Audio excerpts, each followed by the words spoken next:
Hello, welcome to another video, and for today I will be sharing my thoughts on this new perfume that I have added in my collection, and this one is Nuit de Boheme by Anna Sui. So this came out 2014. This is the flanker of the first one, which is La Vie de Boheme, which came out 2012. So I didn't have that perfume.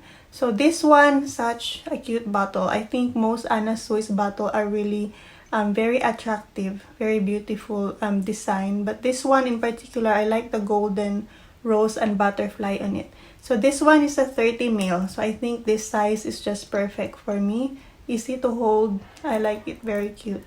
So looking at the notes, it got berries, it has oud in it, amber in the dry down. Plus the bottle, the color of the bottle, it gives me an impression it's going to be something mysterious or a little darker, a nighttime scent. So that made me decide to blind buy this perfume. So this one is $19 for 30 ml. So I think that won't hurt. I'm willing to risk for $19 for this perfume. Plus you get such beautiful bottle. So the scent, what I think about the scent. So my first impression on this one is good already.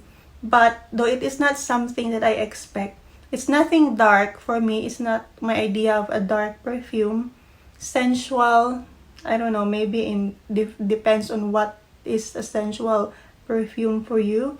Oud, the type of oud I have smelled, I have tested in other perfume, especially those expensive oud perfume is quite different. Those perfume, I find them quite strange. Such as a niche vibe, sometimes hard to wear, not something likable, something like an acquired taste perfume. But this one is more leans on a likable scent. I find this one clean, like a soapy clean scent, easy to wear perfume. So if you're expecting that type of oud, then this one is not. And if you don't like oud, you're scared to wear oud, then there's nothing to be scared of this perfume. I find this one such a pleasant smelling perfume. So the opening is quite strong and it's really creamy. It's citrusy and creamy, which I like. I like creamy scent. It's citrusy, creamy, and you can get the berry in there as well. It's almost like a dessert, but not the sweet type, like a fruity dessert, something like a trifle, a fruit tart, something like that.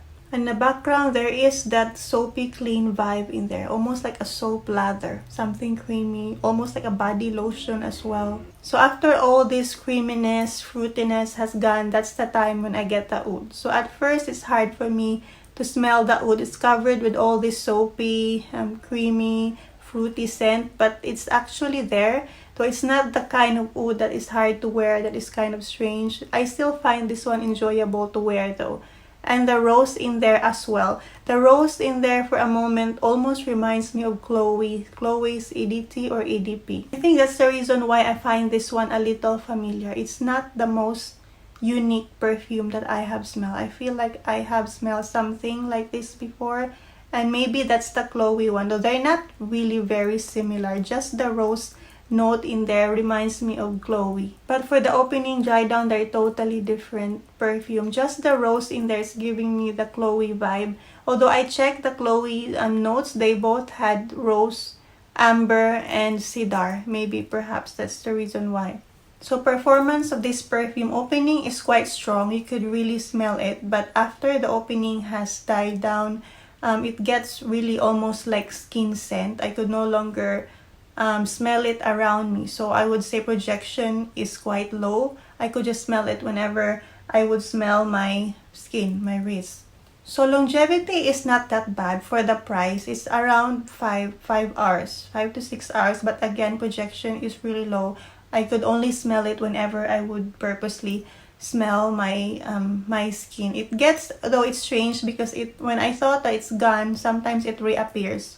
When you don't expect the scent that's there anymore, sometimes I could smell it. So maybe it also depends on where you apply it. Maybe on your hair or on your clothes, but on my skin, it doesn't last that long. As for the dry down, it gets powdery. I find it powdery. And I get a little hint of sweetness of amber and vanilla orchid in there. It's very skin scent. It's almost not there. So The scent that's enjoyable to me is more on the opening, middle note, but the dry down is almost not there. Maybe I can wear this one this summer. So that's one thing I'm happy about. It has that soapy clean vibe, so it's good. I like wearing it more on hot days. So I think summer night is also good. So overall, I'm not disappointed with this perfume. The scent, I love the scent. I enjoy the scent. Performance, I'm not that disappointed as well because I'm paying this 19. If I pay this $100, then maybe I would be really disappointed. So that's it, my views on Anna Sui's La Nuit de Boheme.